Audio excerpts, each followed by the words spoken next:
नमस्कार प्यारे छात्रों, माध्यमिक शिक्षा परिषद प्रयागराज द्वारा संचालित ऑनलाइन कक्षा में आप सभी का स्वागत है। शिक्षा विभाग बिजनौर के प्रयास को आगे बढ़ाती हुई मैं डॉक्टर अनामिका यादव, प्रवक्ता संस्कृत, राजकीय इंटर कॉलेज नजीबाबाद। प्यारे छात्रों, आज हम अभिज्ञान शाकुंतलम के चतुर्थ अंक के प्रारंभ से श्लोक 3 तक का अध्ययन करेंगे। हमारी परिचर्चा के महत्वपूर्ण बिंदु होंगे महाकवि कालिदास विरचित अभिज्ञान शाकुंतलम नाटक का परिचय, अभिज्ञान शाकुंतलम नाटक का कथा सार संक्षेप में, नाटक के चतुर्थ अंक के प्रारंभ से लेकर श्लोक 3 तक की हिंदी व्याख्या एवं अनुवाद एवं काव्य शास्त्रीय अन्वेषण। प्यारे छात्रों, अभिज्ञान शाकुंतलम एक नाटक है जो कि महाकवि कालिदास द्वारा विरचित है। महाकवि कालिदास का नाम आप सभी जानते हैं। ये संस्कृत साहित्य में मूर्धन्य है। संस्कृत काव्य साहित्य में उनकी तुलना शेक्सपियर के साथ की जाती है। उनके वैदुष्य की प्रशंसा करते हुए संस्कृत के पंडितों ने कहा है, काव्येषु मागह कवि कालिदास। महाकवि कालिदास विरचित अभिज्ञान शाकुंतलम नाटक संस्कृत साहित्य का सर्वश्रेष्ठ नाटक है। इस नाटक की गणना विश्व साहित्य में होती है। नाटक के सभी लक्षण इसमें विद्यमान हैं, जैसे नाटक में 5 से 10 अंक होने चाहिए, नाटक में धीरोदात्त नायक जो है वो धीरोदात्त होना चाहिए, उत्तम गुणों से युक्त राजर्षि होना चाहिए, मुख प्रतिमुख आदि 5 संधियां होनी चाहिए, श्रृंगार या वीर रस में से कोई भी एक मुख्य रस के रूप में होना चाहिए। ये सभी उसमें विद्यमान हैं। इस नाटक को भारतीय आलोचकों ने नाट्य साहित्य में सबसे श्रेष्ठ बताया है। ये इसके बारे में यह भी कहा है कि काव्येषु नाटकम रम्यम तत्र रम्या शकुंतला, यानी काव्यों में नाटक सुंदर है और नाटकों में अभिज्ञान शाकुंतलम। पश्चिमी विद्वानों ने अपनी दृष्टि से इस नाटक को उत्तम माना है। अभिज्ञान शाकुंतलम की नाट्य कला पर मुग्ध होकर एक जर्मन आलोचक ने ठीक ही कहा है कि अंग्रेजी नाटक का शेक्सपियर के सारे नाटक एक तरफ रख दिए जाएं और अभिज्ञान शाकुंतलम दूसरी तरफ, तब भी शेक्सपियर के सारे नाटक अभिज्ञान शाकुंतलम की बराबरी नहीं कर सकते हैं। एक दूसरे विद्वान विश्वविख्यात जर्मन कवि गेटे ने इस नाटक को पढ़कर के आनंद विभोर होकर कहा कि यदि स्वर्ग और पृथ्वी की बातें एक जगह देखना चाहते हो तो अभिज्ञान शाकुंतलम का अध्ययन करो। समालोचकों ने इस नाटक के चरित्र चित्रण, रस परिपाक, भाषा सौष्ठव, संविधान के चातुर्य की देखते हुए इसे अभिज्ञान शाकुंतलम को संस्कृत नाटकों में सर्वश्रेष्ठ माना है और कहा गया है, कालिदासस्य सर्वस्वम अभिज्ञान शाकुंतलम। अभिज्ञान शाकुंतलम नाटक जो है अभिज्ञान और शाकुंतलम 2 शब्दों से मिलकर बना है। अभिज्ञान शब्द अभि उपसर्ग ज्ञा धातु और व्युत प्रत्यय से मिलकर बना है, जिसकी व्युत्पत्ति है अभिज्ञायते अने इति अभिज्ञानम, अर्थात जिसके द्वारा शकुंतला को दुष्यंत द्वारा पहचाना जाता है वह चिन्ह। यहाँ पर अभिज्ञान से भाव दुष्यंत के द्वारा पहचान के लिए शकुंतला को दी गई अंगूठी। दूसरा शब्द है शाकुंतलम। शाकुंतलम शब्द शकुंतला प्लस अर प्रत्यय के साथ मिलकर बना है और इसकी व्युत्पत्ति है शकुंतलाम अधिकृत्य कृतम नाटकम शाकुंतलम, अर्थात शकुंतला विषयक नाटक। अब दोनों शब्दों को मिलाकर के जो व्युत्पत्ति की गई है वो है अभिज्ञान प्रधान शाकुंतलम इति अभिज्ञान शाकुंतलम, अर्थात शकुंतला प्रधान नाटक जिसमें अभिज्ञान मुख्य रूप से वर्णित है, यानी कि अंगूठी का मुख्य रूप से वर्णन किया गया है। दूसरी व्युत्पत्ति है अभिज्ञान सहितम शाकुंतलम इति अभिज्ञान शाकुंतलम, अभिज्ञान के वर्णन से युक्त शकुंतला विषयक नाटक। इस नाटक में 7 अंक हैं, जिसमें दुष्यंत और शकुंतला के प्रेम, वियोग और पुनर्मिलन का वर्णन किया गया है। इसके नायक जो है राजा दुष्यंत हैं, जो हस्तिनापुर के राजा हैं, और नायिका शकुंतला हैं, जो कर्ण ऋषि के आश्रम में रहती हैं। इस नाटक का उपजीव्य ग्रंथ महाभारत है और महाभारत के आदि पर्व में शकुंतला तथा दुष्यंत का आख्यान अनेक अध्यायों में, यानी 68 से लेकर के 74 के मध्य वर्णित है। इस प्यारे बच्चों, हमारे जो सिलेबस में चौथा अंक है, चौथे अंक को पढ़ने से पहले आपको एक तारतम्य बनाए रखने के लिए आपको ये जानना आवश्यक है कि उससे पूर्व के अध्यायों में क्या कहानी रही। तो चतुर्थ अंक से पूर्व जो 3 अध्याय हैं उनका हम संक्षेप में कथासार आपको बताएंगे, जिससे कि आपको चतुर्थ अंक की कहानी समझ में आ सके। पहला अंक है उसमें दिया गया है कि हस्तिनापुर का राजा दुष्यंत आखेट करने के लिए वन में जाता है और संयोगवश महर्षि कर्ण के आश्रम में शकुंतला से साक्षात्कार करता है और उसकी जन्म कथा सुनकर के उसके हृदय में शकुंतला के प्रति अनुराग उत्पन्न होता है। दूसरे अंक में ऋषियों की प्रार्थना पर आश्रम की रक्षा करने के लिए राजा दुष्यंत वहीं पर रुक जाते हैं। और तीसरे अंक में राजा दुष्यंत और शकुंतला के प्रेम मिलन का वर्णन किया गया है। चौथे अंक में कर्ण ऋषि तीर्थ यात्रा से लौटकर जब आते हैं तो उन्हें उनके विवाह के बारे में, शकुंतला दुष्यंत के विवाह के बारे में पता चलता है। तब वो आपन सत्ता शकुंतला को गौतमी, सारद्वत और सारंगम नामक 2 शिष्यों के साथ हस्तिनापुर को भेजते हैं और उनके विदा का समय जो है वो दृश्य जो है बड़ा ही कर्णोत्पादक है। प्यारे बच्चों, यही अंक जो है आपके सिलेबस में है जो आपको पढ़ना है। अब हम उसको शुरू करते हैं। प्रिय छात्रों, इस अंक का प्रारंभ शकुंतला की सखियां अनसुईया और प्रेमदा के वार्तालाप के साथ प्रारंभ होता है। ततः प्रविशतः कुसुमावचयं नाट्यन्तयो सख्यो। तब दोनों सखियां फूल चुनने का अभिनय करती हुई प्रवेश करती हैं। अनसुईया हला प्रियमदे, अनसुईया कहती है सखी प्रियमदा, यद्यपि गांधर्वेण विधिना निर्व्रत कल्याणा, यद्यपि गांधर्व विधि से विवाहित होकर शकुंतला अनुरूप भद्रगामिनी समृद्धि, शकुंतला ने अपने अनुरूप पति को प्राप्त कर लिया है। निर्व्रतम में हृदय, इसलिए मेरा हृदय खुश है। तथाप्येता चिंतनीय, फिर भी इतनी चिंता है। प्रियमदा कहती है कथम, कौन सी चिंता है? अनसुईया अद्य सा राजर्षि रिष्टिम परिसमाप्य, आज वह राजर्षि राजा दुष्यंत यज्ञ को समाप्त करके ऋषि विसर्जितम और ऋषियों से विदा लेकर के आत्मनो नगरम प्रविश्यांतः, अपने नगर में प्रविष्ट होकर अंतःपुर समागतः इतोगतम वृतांतम स्मृति वानावेति, यानी अंतःपुर में अपनी रानियों के मध्य में जाकर के, उनके बीच में जाकर के यहाँ के वृतांत को वो स्मरण कर रहे हैं या नहीं। यानी उनके मन में एक शंका है कि राजर्षि ऋषि जो राजर्षि हैं, राजा दुष्यंत हैं, वो ऋषियों से विदा लेकर के अपने नगर को चले गए हैं। वहां जाकर अंतःपुर की रानियों के साथ रह करके वो यहाँ के वृतांत को, यहाँ पे जो कुछ भी समय उन्होंने व्यतीत किया उसको वो अब याद कर रहे होंगे या नहीं।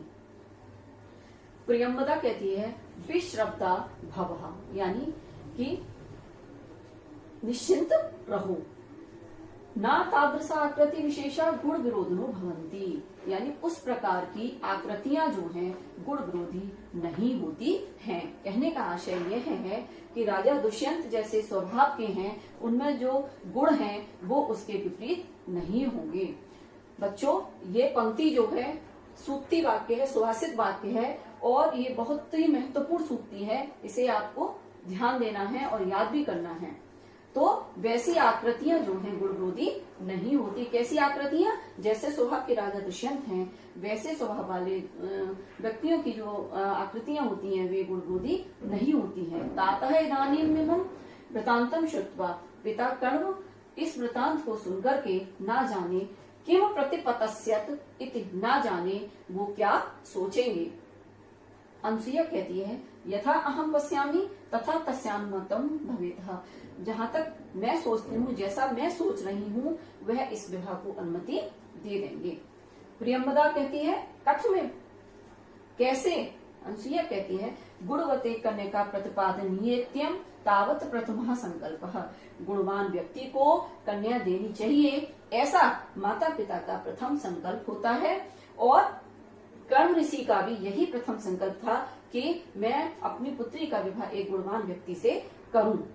तम यदि देवमिव संपादयति, यदि इस कार्य को भाग्य पूरा कर देता है या वह कार्य भाग्यवश पूरा हो जाता है, नन्म प्रयासेन कृतार्थो गुरुजन, तो बिना प्रयास के ही गुरुजन अर्थात माता पिता भी कृतार्थ हो जाते हैं या गुरुजन कृतार्थ हो जाते हैं।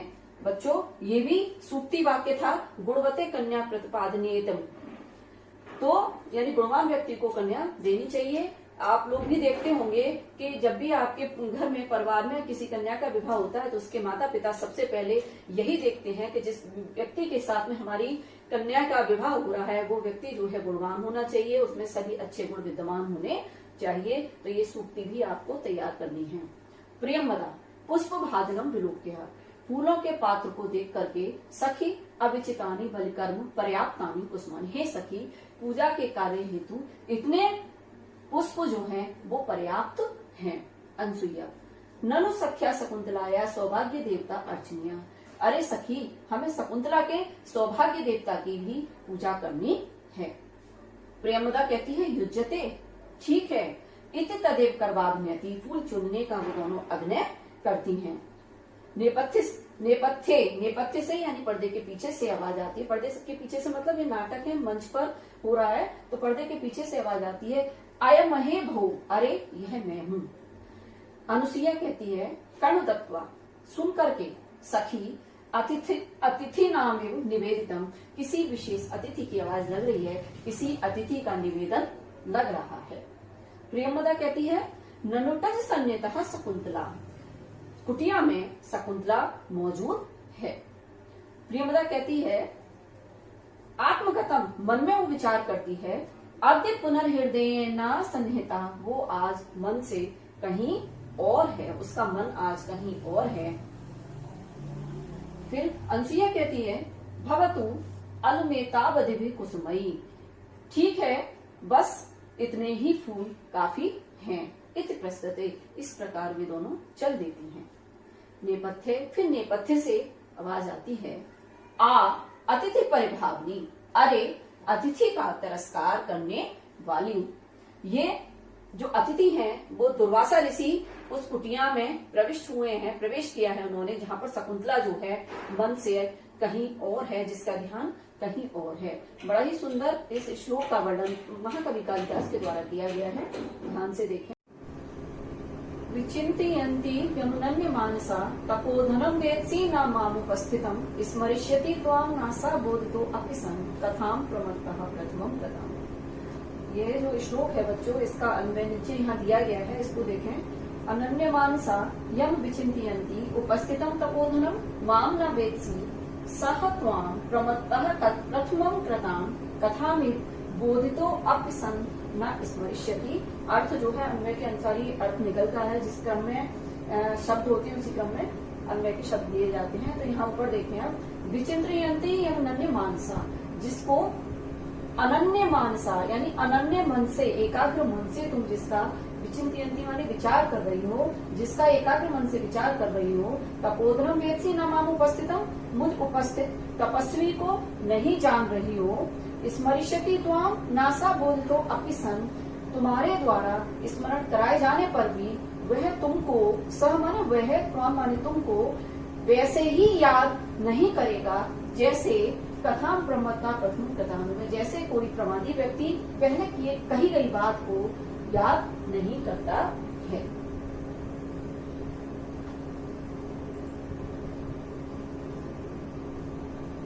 इस श्लोक जो है, इस श्लोक में जो अनन्य मानसा शब्द है, इसमें बहुव्रीहि समास का प्रयोग हुआ है। अनन्यम मानसाम यस्या सा अनन्य मानसा। प्रस्तुत श्लोक वंशज छंद में लिखा गया है और इस श्लोक में काव्यलिंग, उपमा और छेकानुप्रास अलंकार का प्रयोग हुआ है। इस श्लोक की जो नीचे की दो पंक्तियां थी, वो पंक्तियां जो हैं सूक्ति है और उसकी व्याख्या भी आप सभी को करनी है, याद भी रखनी है।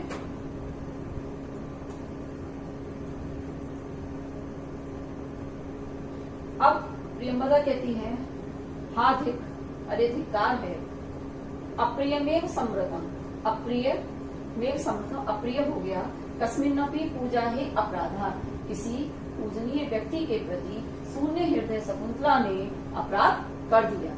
पुरोवलोक किया, सामने देखकर, ना खलु यस्मिन् कस्मिन्नपि, किसी ऐसे व्यक्ति के प्रति नहीं। एषः दुर्वासा सुलभ कोपो महर्षि, यह तो शीघ्र ही क्रोध करने वाले दुर्वासा ऋषि हैं। तथा सत्वा, वैसे ही शाप देकर के वेग बल्लोतर कुल्लया, आवेग के साथ पैर रखते हुए तीव्र गति से, अवार गति से वे लौट गए। को अन्यो हुत वहाद दर्दुम प्रभवती, अग्नि के अलावा और कौन जला सकता है। फिर देखें, सामने देखकर ना खलेस्मिन कस्मिन्नपि, किसी ऐसे व्यक्ति के प्रति नहीं, ऐसा दुर्वासा सुलभ कोपो महर्षि, ये तो शीघ्र क्रोध करने वाले दुर्वासा ऋषि हैं, तथा सप्तवा वैसे ही शाप देकर के वेग फलोत को लाया, आवेग के साथ तीव्र गति से, अबाध गति से वो वहां से दुर्वारया गत्या प्रतिनिवृत्तः, तीव्र गति से वहां से वो लौट गए। को अग्निहोत बाहर दर्दुम प्रभवती, अग्नि के अतिरिक्त और कौन जलाता है। प्रियमदा अनसुईया कहती है, कच्छ जाओ, पतयो प्रणम्य निर्वतयनम, पैरों में गिर करके उनको लौटाकर लाओ, यावदहम अर्घोदमुप कल्पयामि, जब तक मैं उनके लिए अर्घ और जल की व्यवस्था करती हूँ। तो प्रियमदा कहती है, तथा ठीक है, इत निष्क्रांता, ऐसा कहकर के वो वहां से चली जाती है। अनसुईया पदांतरे स्खलितम निरूप्य, कुछ दूर चल के वो जो है गिरने का अभिनय करती है, गिरने का नाटक करती है। अहो अरे, आवेग स्खलितया, घबराहट के कारण क्या करती है वो, गत्या प्रभ्रष्टम मम अग्र हस्तात पुष्पो भाजनम, यानी कि वो घबराहट के कारण लड़खड़ाती हुई चाल से चलती है और उसके हाथ से जो पुष्प का भाजन है, फूल की जो टोकरी है, वो गिर जाती है और अति पुष्पोपचयन रूपयती है, और उन फूलों को चुनने का वो अभिनय करती है। प्रेमदा कहती है, सखी हे सखी, प्रकृति वक्र सा कस्यानुनयम प्रतिग्रहणाती, स्वभाव से जो कुटिल हैं, स्वभाव से जो टेढ़े हैं, वह ऐसे दुर्वासा ऋषि किसकी प्रार्थना को ग्रहण करते हैं, किसकी प्रार्थना को सुनते हैं। किमपि पुनः सानक्रोशः कृतः, फिर भी उनमें कुछ दया आई। अनसुईया कहती है, तस्मिन् वह वेद दपित कथया, उनके संबंध में यही बहुत है, कथया माने कबू। प्रियमदा कहती है, यदा निर्वर्तितुं नेच्छति तदा विज्ञापितो मया, जब उन्होंने लौटने के लिए वे तैयार नहीं हुए, तब मेरे द्वारा उनसे निवेदन किया गया। भगवान प्रथम इति प्रेक्षया विज्ञात तपः प्रभावस्य दुहित्र जनस्य भगवते को अपराधो मर्सयितव्य इति। हे भगवान, यह जो है आपकी पुत्री का प्रथम अपराध है, जो आपके तप के प्रभाव को नहीं जान पा रही थी, आपके तप के प्रभाव को नहीं जानने वाली आपकी पुत्री के इस प्रथम अपराध को माफ कर दीजिए। यानी उसके कहने का आशय है कि यह उसके द्वारा प्रथम अपराध किया गया है, आप उसको प्रथम अपराध समझ करके उसको क्षमा कर दीजिएगा। अनसुईया कहती है, ततस्ततः, तब क्या हुआ। प्रेमदा कहती है, ततो नामे वचनम अन्यथा भवितुम नहिति, तब मेरा वचन जो है अन्यथा नहीं हो सकता। प्रियमदा अनसुईया को बताती है, तब दुर्वासा ऋषि ने कहा कि मेरा वचन जो है कभी भी असत्य नहीं होता है। किंतु विज्ञानाभरण दर्शने, किंतु जो आभूषण है, जो पहचान के लिए जो आभूषण है, उसे दिखाने से शाप जो है वो समाप्त हो जाएगा। कहने का आशय है, उन्होंने एक रास्ता दिखाया कि अगर कोई पहचान का चिन्ह रूपी कोई आभूषण अगर वो दिखाएंगी तो ये शाप जो है स्वतः ही समाप्त हो जाएगा। ऐसा कहकर वो स्वयं अंतर्हिता, स्वयं वो अंतर्ध्यान हो गए। अब अनसुईया कहती है, सख्यमिदानीं मास्वयितुम, यानी कि शक्यमिदानीं मास्वासयितुम, यानी कि अब हम जो है निश्चिंत हो सकते हैं। अब हमें निश्चिंत हम हो गए हैं कि अब कोई चिंता की बात नहीं है। अस्ति तेन राजर्षिणा, क्योंकि उस राजा के द्वारा, राजा दुष्यंत के द्वारा संप्रस्थेन जाते समय स्वनाम ध्येया अंकित अंगुलीकम, अपना नाम लिखी हुई अंगूठी जो है उन्होंने स्वयं स्मरण, उसके पहचान के रूप में जो है स्वयं पिनद्धम, स्वयं शकुंतला को पहनाई थी। यानी राजा ने जाते समय अपने नाम अंकित वाली अंगूठी, जिस अंगूठी में उनका नाम अंकित था, उस अंगूठी को उन्होंने स्वयं शकुंतला को पहनाया था। तस्मिन् स्वाधीनोपाय शकुंतला भविष्यति, अब शकुंतला के लिए अब उपाय जो है अपने बस में होगा। कहने का अर्थ है कि जब शकुंतला वो अंगूठी दिखा देगी तो शाप जो है अपने आप समाप्त हो जाएगा। इसलिए अब जो है हमें चिंता करने की जरूरत नहीं है। प्रियमदा सखी, हे सखी, एहि देव कार्यम, आओ देव पूजा के कार्य को, देवता पूजन के कार्य को हम अब पूरा कर लें। तावत निर्वर्तयावः, और फिर दोनों जो है उस कार्य को एहि देव कार्यम तावत निर्वर्तयावः, यानी कि अब हम पूजा के इस कार्य को तब तक पूरा कर लेते हैं। इति परिक्रामता है, ऐसा कहकर दोनों घूमती हैं। प्रियंवदा सामने देखकर, विलोक के माने देखकर, अनसुये हे अनसुया, पश्य तावत माम हस्तोपहित वदना लिखतेव प्रिय सखी भद्रगतया चिंतयात्मानुमपि नैसा विभायति किम पुनरागंतुकम, यानी कि हे अनसुया देखो, यानी वाम हस्तो तावत वाम हस्तोपहित, यानी तब तक उधर देखो कि बाएं हाथ पर मुख को रखकर, वदना वदन कहते हैं मुख को रखकर, लिखतेव चित्र की भांति, प्रिय सखी शकुंतला जो है भद्रगतया पति के संबंध में चिंता के कारण, चिंतयात्मानमपि चिंता के कारण जो है नैसा विभायति उसे जो है अपनी सुध नहीं है, उसे अपना ही होश नहीं है। किम पुनरागंतुकम, तो फिर वो आने वाले किसी आगंतुक की क्या सुध लेगी, यानी वो इतनी ध्यान मग्न है कि उसे अपना ही होश नहीं है, तो वो दोबारा ऋषि का जो है कैसे ध्यान रखती। अनसुईया कहती है प्रियंवदे द्वयोरेव नो मुख एव वृतांतम तिष्ठतु, यानी हमें जो है इस शाप वाली बात को अपने तक ही सीमित रखना चाहिए, यानी हमें ये बात जो हमारे मुख तक ही रहे, ये वृतांत हमारे मुख तक ही रहे। रक्षितव्य खलु प्रकृति पेरवा प्रिय सखी, हमें जो है अपनी सखी शकुंतला की, जो कि स्वभाव से अत्यंत कोमल है, उसकी रक्षितव्य माने रक्षा करनी चाहिए। प्रियंवदा को नाम उष्णोद के नव मालिकाम सिंचती, कौन उष्ण कहते हैं गर्म से, उधर पानी को गर्म पानी से नव मालिका को सींचेगा। यहाँ यह कहने का आशय यह है कि हमारी सखी शकुंतला जो है स्वभाव से कोमल है, और दुर्वासा ऋषि के कठोर शाप को उसे कौन बताएगा, जब उसे पता चलेगी तो वो अत्यंत दुखी होगी। इति उभय निष्क्रांति, ऐसा कहकर के दोनों निकल जाती हैं। इति विस्कंबक, यहाँ पे विस्कंबक समाप्त हो जाता है। ततः प्रविशति सुप्तोस्थित शिष्य, तब सोकर उठा हुआ शिष्य जो है वो प्रवेश करता है।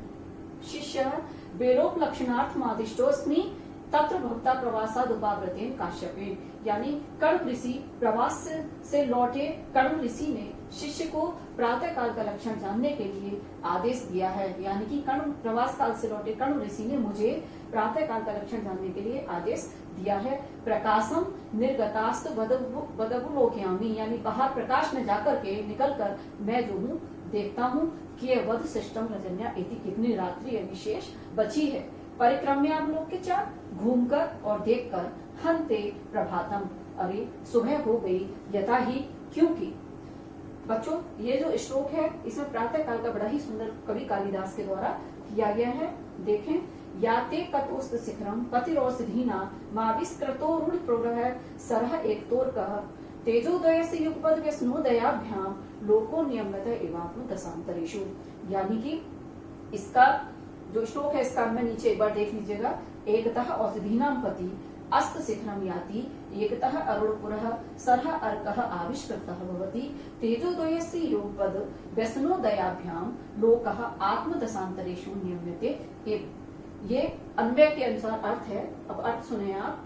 याते कतोस्त शिखरम पति औषधीनाम, बच्चों औषधियों के पति कौन होते हैं? चंद्रमा। तो एक और औषधियों के पति चंद्रमा जो है अस्त हो रहे हैं, और वहीं एक तो अर्का, दूसरी ओर जो है सूर्य जो है अरुण को पुरह सरह आगे करके उदय हो रहे हैं।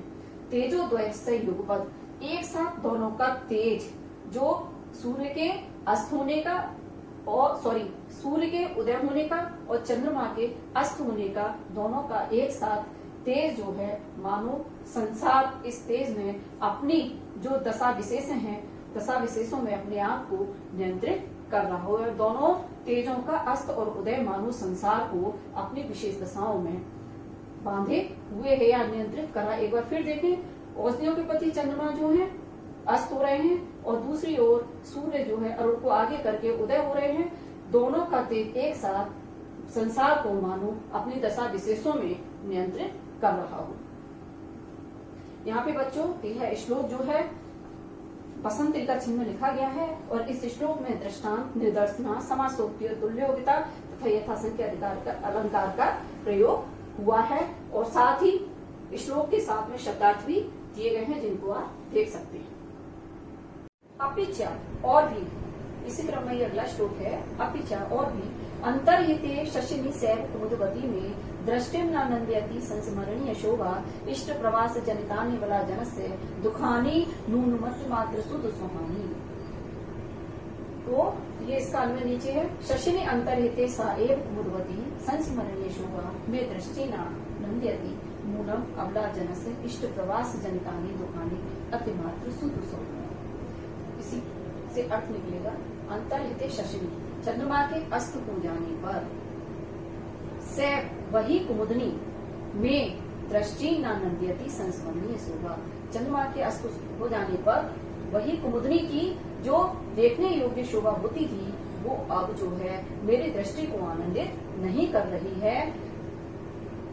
इष्ट प्रवास जनितानि बला जनस्य, वे अबला स्त्रियां जिनके पति प्रवास पर चले जाते हैं उनके वियोग से उत्पन्न जो दुख होता है वो निश्चय ही अत्यंत कष्टकारी होता है, वह निश्चय ही असहनीय होता है। कहने का आशय यह है कि जब कुमुदनी जो है चंद्रमा उदय होता है तो कुमुदनी की शोभा जो है देखने योग्य होती है और आंखों को आनंदित भी करती है, लेकिन जब चंद्रमा अस्त हो गया तो कुमुदनी की वही शोभा जो है अब मात्र स्मृति स्वरूप रह गई है, देखने योग्य रह गई है, वो आनंदित अब आंखों को नहीं करती है। मेरी जो इष्ट प्रवास जनता में बला जनस्य, जो अबला स्त्रियां हैं, उन अबला स्त्रियों के पति जब प्रवास पर चले जाते हैं तो उनके जाने से जो दुख होता है उनको वो अत्यंत असहनीय होता है। तो बच्चों ये जो नीचे की दो लाइनें हैं, इष्ट प्रवास जनता ने बला जनस्य दुखान नूनमत मात्र सुध सुहानी, ये भी सुक्ति परक वाक्य है और इसकी व्याख्या भी आपको करनी है। प्रस्तुत श्लोक में जो अलंकार हैं वो हैं समासोक्ति, काव्यलिंग, अर्थांतर, न्यास, अनुप्रास, ये तीनों प्रकार हैं। छेकानुप्रास, प्रत्यानुप्रास और सत्यानुप्रास। और यह जो श्लोक है वो वंशस्थ छंद में लिखा गया है।